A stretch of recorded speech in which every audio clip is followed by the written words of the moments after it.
আমি সত্যিই বুঝতে পারিনি এটার জন্য তার আমার উপর এত অভিমান হয়েছে। যদি আমি জানতাম তাহলে কিন্তু অনেক আগেই এটা আমি তাকে করে দিতাম, আর এরকম অভিমান হওয়ার কোনো চান্সই দিতাম না। আসলে যে কোনো জিনিসই সব কিছুই কি সবসময় বুঝে নেওয়া যায় বলেন তো?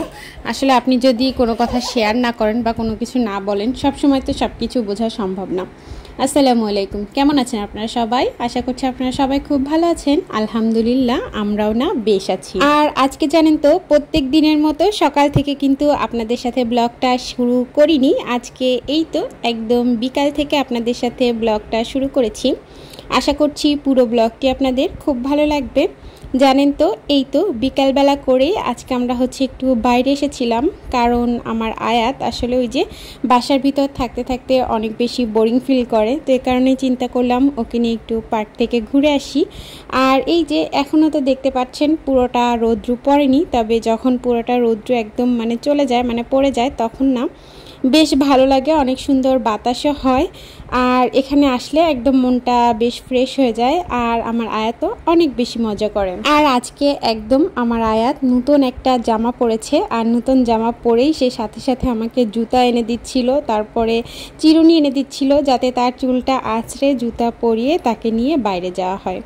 তো সেই মতেই আর কি তাকে নিয়ে মোটামুটি বাইরে এসেছি। আর নতুন ড্রেসটা তো ওই তো আমার আয়াতকে তার নানু ভাই দিয়েছে, তো সেটা পরেই তাকে নিয়ে বাইরে থেকে মোটামুটি ঘুরে এসে এরপর এই তো এদিক থেকে আমি একটু পায়েস রান্না করেছিলাম।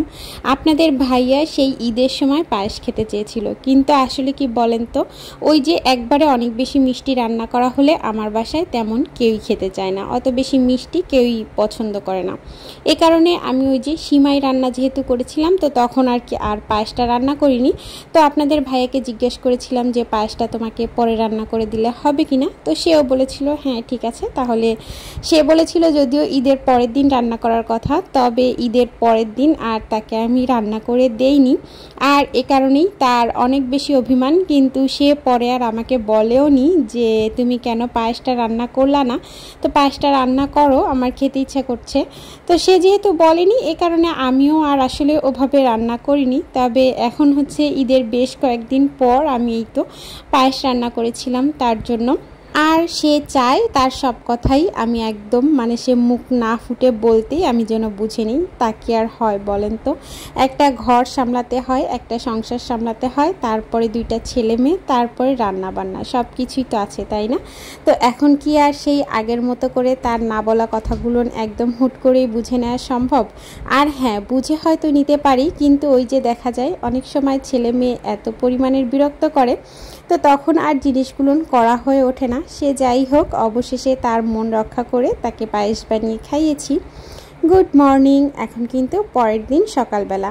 তো পরের দিন সকালবেলা এই তো আমি বিছানাটা তুলে নিচ্ছিলাম, দেখলাম যে না, বিছানাটা তুলতে হবে। তো দেখা যায় ওই যে বেশি হলে এক সপ্তাহ, তবে এক সপ্তাহ খুব কম সময়ই থাকে। আমি ওই তো 4-5 দিনের মাথায় যেই বিছানাটা চেঞ্জ করে ফেলি, যেহেতু আমার ছোট বাচ্চা আছে, প্রচুর পরিমাণে নোংরা করে। দেখা যাবে এই যে বাইরে থেকে এসেই মোটামুটি বিছানার উপর উঠেই লাফালাফি শুরু করে দেয়। আর এ কারণেই এই তো এখন আমি বিছানাটা চেঞ্জ করে নিচ্ছি। আর ওই তো ওদিক থেকে দেখতেই পাচ্ছেন আমার দুষ্টু বড়ি কী করছে, ওই যে আমি যে কাজটাই করতে যাই তার তখন সেই কাজের ভিতর গিয়েই ব্যাঘাত ঘটাতে হবে। তো কি ভিডিও করব, তো চিন্তা করলাম যে যাই হোক, যেভাবে আসলে আমার লাইফটা কাটে সেটাই তো আপনাদের সাথে শেয়ার করি, দৈনন্দিন জীবনে যেভাবে যা করি। তো এই কারণে চিন্তা করলাম যে এই জিনিসটাও আর কাট করিনি, এই জিনিসটাও আর কি আপনাদেরকে দেখালাম যে আমি যখন কাজ করতে আসি তখন কত পরিমাণের প্যারা নিয়ে আমাকে কাজ করতে হয়। তো এদিক থেকে আমি ওকে বারবার সরিয়ে দিচ্ছিলাম, আর ও বারবার করছিল কি, এই যে বালিশের উপর এসেই লাফালাফি করছিল। তো সে যাই হোক, বালিশের কাভারটাও মোটামুটি আমি এখন চেঞ্জ করে নিচ্ছি।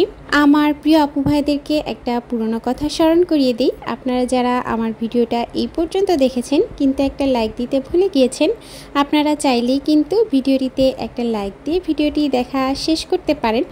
আর এই তো এরপরে এদিক থেকে এই যে আমার মোটামুটি বিছানা তোলা আর বিছানা রেডি করা, কুশনগুলো ভরাও হয়ে গিয়েছে। আর এরপর বিছানাটা একটু ঝেড়ে নিচ্ছি। ওই যে হয় না, মাঝে মাঝে কিছু